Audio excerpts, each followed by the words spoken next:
لیکن سر ایک بات ہے، یہ حضور جو بات کرتے ہیں ایلیگوریکل سمبولک، مطلب جو کرائسٹ کے موضوع ہیں، کرائسٹ کے جو موضوع ہیں، کہا جاتا ہے کہ وہ بھی سمبولک تھے، یعنی کہ ٹرو سینس میں وہ نہیں ہوا.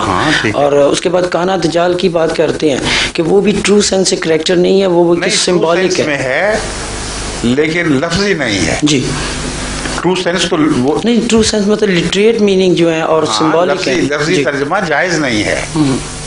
ہم اس کو ثابت کرتے ہیں، اس طرح ثابت کرتے ہیں کہ تم دیکھو کہ اگر وہ گدھا آئے جس کو تم کہہ رہے ہو واقعی گدھا ہو، تو وہ گدھا آگ کھائے گا، ٹھیک ہے جی، اور آگ کھا کر چلے گا، اور اس کے پیٹ میں سواریاں بیٹھیں گی، اور داخل کہاں سے ہوں گی، کس راستے سے؟ کبھی غور بھی تو کریں. رسول اللہ صلی اللہ علیہ وسلم نے اس کا سمبولک ہونا خود ثابت کر دیا ہے، ان کو نظر نہیں آتا. آپ نے فرمایا اس کے پہلو میں کھڑکیاں ہوں گی، پیٹ کے دونوں طرف، وہاں سے لوگ بیٹھیں گے، اور اندر تو اس نے آگ کھائی ہوگی تو جلیں گے کیوں نہیں. فرمایا اندر آرام دہ بیٹھنے کے انتظام ہوں گے اور روشنیاں بھی جل رہی ہوں گی. اور وہ گدھا اتنا تیز رفتار ہوگا کہ مہینوں کا سفر ایک دن میں یا گھنٹوں میں طے کرے گا. اور فرمایا کہ وہ اس کے اسٹیشن ہوں گے، ہر اسٹیشن پر رکے گا اور کہے گا آ جاؤ جس نے بیٹھنا بیٹھ جائے، میں چلنے لگا ہوں.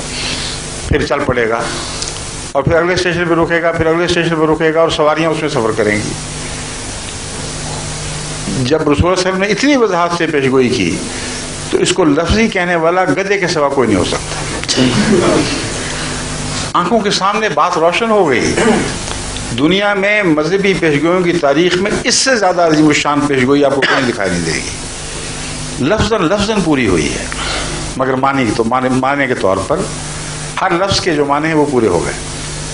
پھر یہ بھی مولویوں نے نہیں سوچا کہ وہ گدھا جو اس طرح دوڑی پھرتا ہے اسٹیشن بنا بنا کر، ہے تو دجال کا گدھا، مگر چڑھتے ہیں اس میں عام لوگ. اور پھر یہ نہیں سوچا کہ وہ سمندر میں بھی چلتا ہے، اور رسول اللہ صلی اللہ علیہ وسلم نے فرمایا کہ جب وہ سمندر میں چلے گا تو اس کا حجم اتنا بڑا ہو جائے گا کہ وہ خوراک کے پہاڑ اٹھا کر سفر کر رہے گا سمندر میں، اور گھٹنوں سے نیچے نہیں ڈوبے گا. اس پر پہاڑوں کے خوراک کے پہاڑ لدے ہوں گے. اور آپ نے فرمایا کہ وہ خوراک کے جو پہاڑ لدے ہوں گے وہ دجال کی طرف سے غریب قوموں کی طرف تحفہ لے کے جائے گا، لیکن صرف ان غریب قوموں کی طرف جو دجال کے سامنے اپنا سر جھکا دیں گے. جو دجال کی بالادستی کو قبول نہیں کریں گے، وہ بھوکے مر جائیں تو ان کو یہ فوڈ ایڈ نہیں دے گا.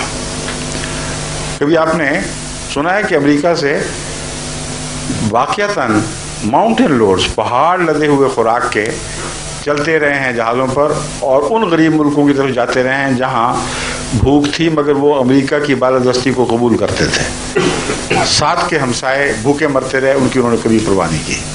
درست ہے یا غلط ہے؟ صحیح. تو ابھی بھی پتہ نہیں کہ وہ گدھا کیا ہے.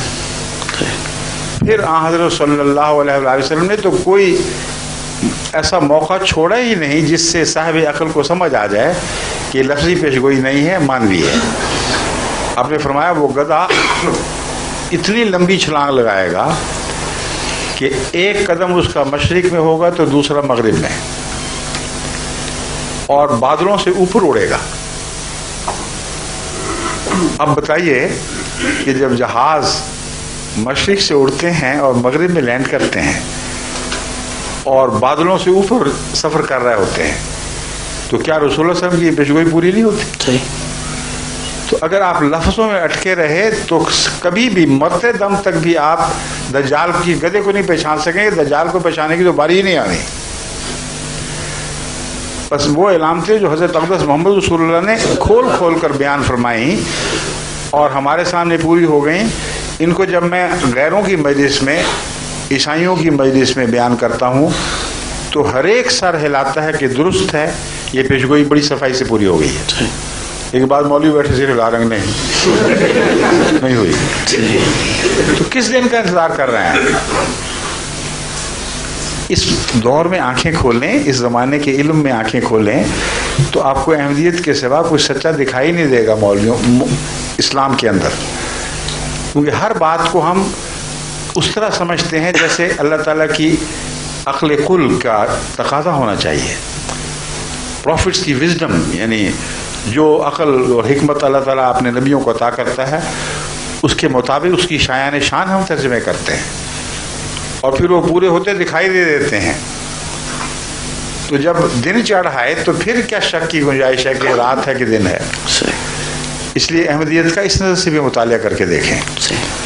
وہ دجال آ بھی گیا, اس کے دن پھر بدلنے بھی شروع ہو گئے اور ابھی تک یہ لوگ انتظار کر رہے ہیں.